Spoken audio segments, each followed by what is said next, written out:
Hey everyone, I'd like to take you on a quick tour of the Lean Design Simulator just to show you how it works. This is just going to be a minute or two, but it'll give you an idea of what's involved with this.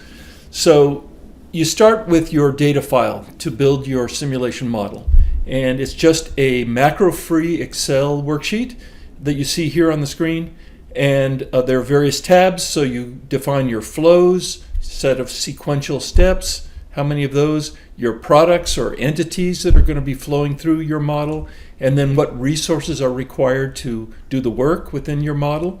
Those could be workstations or could be machines, could be people, various labor classifications, etc. You define that. And then you define in detail the flows. So with those resources, how are they connected? What do you do first? What do you do second? You can have many different flows.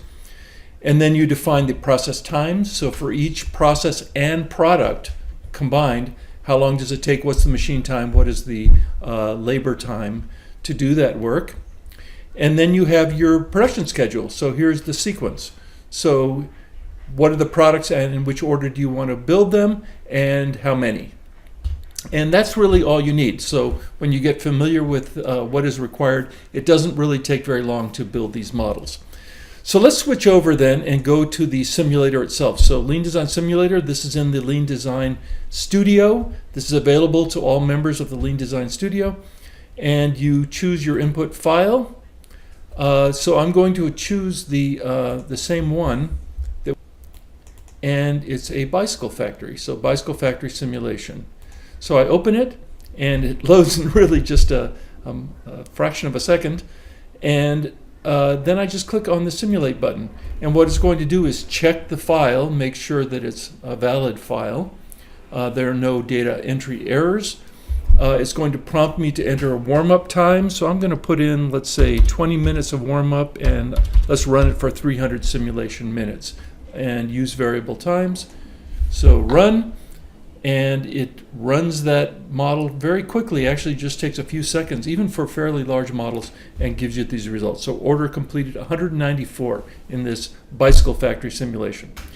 So that's good. That's a little bit of information, but let's look at the results in detail. So I click on download results.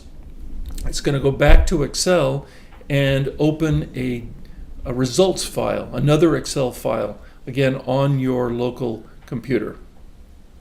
And that's what we see here. So we have summary data. It shows us the number of units completed. It shows us the demand in your sequence file for each product, and then how many were completed of each during the simulation run. That's one tab. Another tab is the order file. So on an order by order basis, individual entities flowing through the model, what was the start time, what was the end time?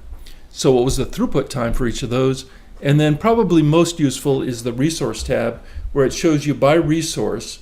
So those would be by workstation, by individual operator.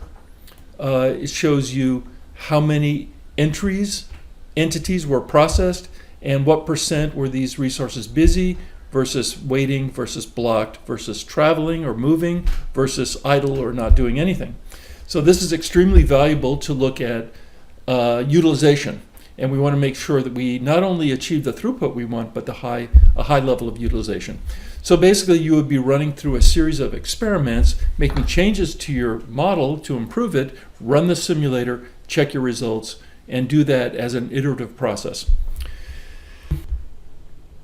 So the Lean Design Simulator is one of the most exciting aspects of the Lean Design Studio, and with it come all kinds of training videos and documents, user guides to get you started quickly in the use of discrete event simulation modeling.